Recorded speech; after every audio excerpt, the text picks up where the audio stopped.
Good morning, everyone. I'm Caroline, and welcome to Craft Apple. Today, we're going to make these beautiful icicle ornaments. If you have good eyesight and can see the holes in the beads, and if you have good manual dexterity, you can make this ornament. I've made these ornaments with preschoolers, so I have every confidence that you can do it. So let me hold up a bead. So there's the hole in that bead. The smallest hole in any of these beads is this one right here. And it's not gonna focus on it because it wants to focus on my face. But you can see a little pinprick in there, I think. Okay, so to make this ornament, you're going to need a teardrop shaped bead, which is this one here, 3 6mm beads, which are these ones here, 3 8mm beads, which are these ones here, 4 12mm starflakes, which are these ones here. You can't get a good look at them, but they are star-shaped. When they stack together, they just kind of look columnar. Okay, and then 6 18mm starflakes and 6 25mm starflakes. You'll also need 8 inches of ribbon, 1 bead of, it almost doesn't need to be any particular size, but to hold the string to be kind of a lock to keep the string from coming out, and 8 inches of ribbon of your choice. Now I have little gold beads in here, so I chose a gold ribbon. And when I make up your kits, that's how I'll do it. I'll put in 1 gold bead to lock it in and a gold ribbon. And when I run out of gold, then you'll get white. Okay, so did I also say you need about 2 feet of monofilament fishing line, or you can use beading thread if you have that. I did one with beading thread here and one with monofilament line, and they both have the same issues. That being that this little teardrop bead does not want to stay facing straight down. So that is an issue with this ornament, and if it happens to you, it is a problem with the design of the ornament. It's not a problem with you. One thing that I did to remediate that problem is I got out one of my needle files. If you don't have a needle file, maybe you have an emery board, or maybe you have a nail file at your house, and you can see, well, hopefully, maybe you can see that the end of this bead is not square. It's kind of like this, or sometimes they're kind of like this. And if you can use your file to file that more flat. If you have a half round file, that'd be even better, but I can't find mine this morning. I suspect it's in a different toolbox than the one I looked in. So what I'm doing is I'm just using my file to file that flat. All right, I'm gonna get my camera situated so that it's facing down so that you can see my project as I go, and I'll be back with you in a second. All right, folks, I am back with you. I've got all my materials here. I've got my ribbon, and I've got all of my beads laid out on my little plate here. It's too big to really put the whole thing under the camera at once, but it's here, and I'm setting it off to the side to help my camera focus. And we're just going to go ahead. So here I'm going to show you again this bead, show you that that's the size of the hole compared to my finger. It's plenty big to see to put your fishing line in.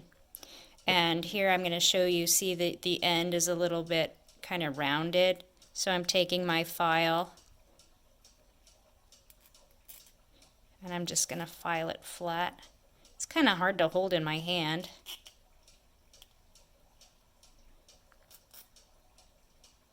But it's doable. Now you can see that's flatter, though it's bigger on that end.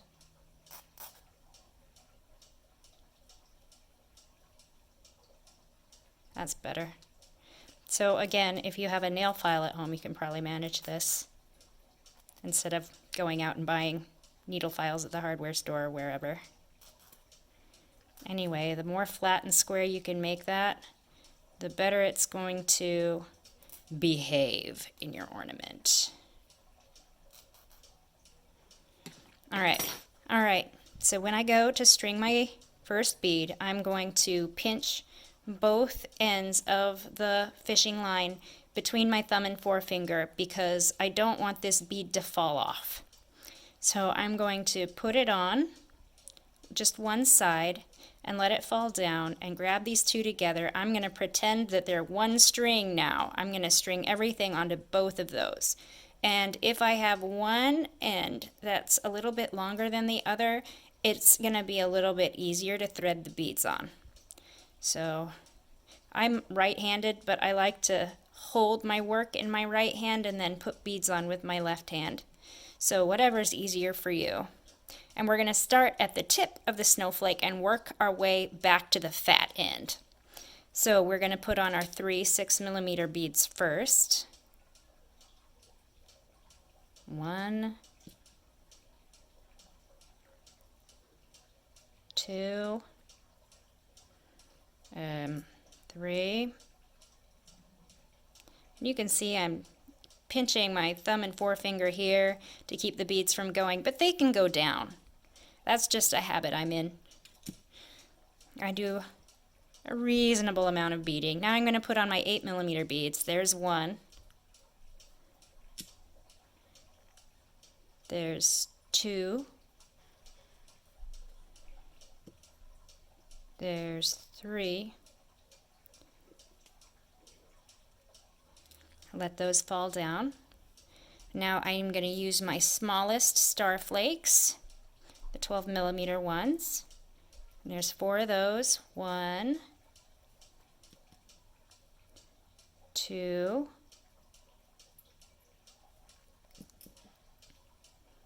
3,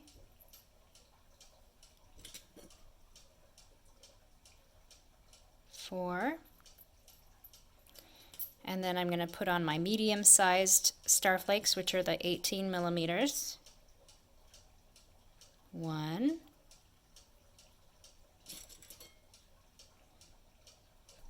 2,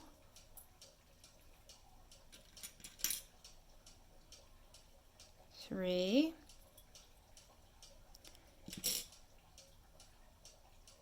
4, 5,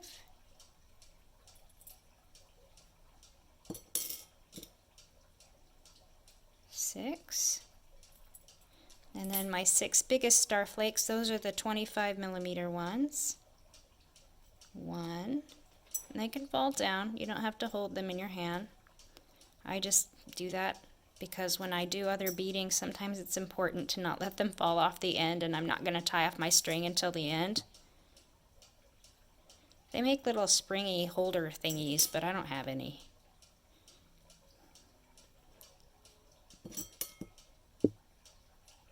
I don't even know what they're called. Okay, so that's the main part of my icicle right there. And now we're going to put on the lock bead. So again, I'm going to hold both ends of my monofilament between my thumb and forefinger so that my beads don't fall off. And then I'm going to put my, I think these are 4mm gold beads that I put in your kits. I'm going to put that on one side only and let it fall down to the center. And then I'm going to lay my ribbon across. I'm going to take my hand off for a second just so that you can see me place this. I'm just draping it across, and I want the middle of the ribbon to be right across that bead if I can manage it. And then I'm going to tie a triple knot here. I'm going to do left over right. This is just the same kind of knot that you tie in your shoe. And then I'm going to do right over left to make it a square knot. And then I'm going to do left over right again. And when I tie fishing line, it's really important to let the fishing line stretch and then relax back into the knot, otherwise it won't stay knotted. So what I'm going to do is I'm going to loop the fishing line around my fingers and then hold it tight so that the fishing line doesn't slip out of my fingers while I'm trying to tighten this knot. And then I'm just going to pull, and you can kind of feel it stretching and then relaxing back in. And then I'm going to tie my third knot, which is going to be left over right. And the reason why we're tying a square knot is because it's more stable than a granny knot, which is what you call it when you do left over right, left over right, left over right, or right over left, right over left, right over left. So again, I've got the string wrapped around my fingers and I'm pulling so that the line stretches and then relaxes back into the knot. And now I'm going to snip off my ends. You can use your scissors for that. And if your scissors are too dull or whatever, you can try your side cutters. But I've never had a problem cutting fishing line with scissors. Maybe if you have children's safety scissors. You could also use your nail clippers to trim them, if it comes to that. Okay, now I'm going to do my best to pull my ribbon through there. I may not want to. And this gold ribbon is not the very best ribbon of all time, and it will kind of shred up if you're not careful with it. So now I'm going to tie the knot in my ribbon to be my hanger. I'm going to put both ends together like that, and I'm going to smooth this out a little bit. I'm going to make a loop like that and cross the threads over top of it, and then I'm going to tuck these ends through the loop from the back side, and then hopefully grab those back up in my fingers. It looks kind of like a pretzel before I tighten it back up, and then I'm just going to pull it tight.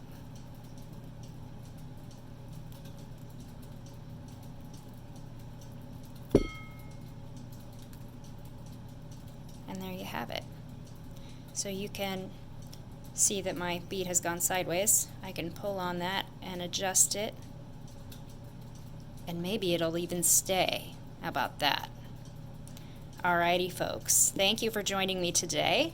I will have kits available for these on my Etsy site, probably before this video gets posted, and I will put the link for those down in the description. Alrighty folks, we'll see you again next time.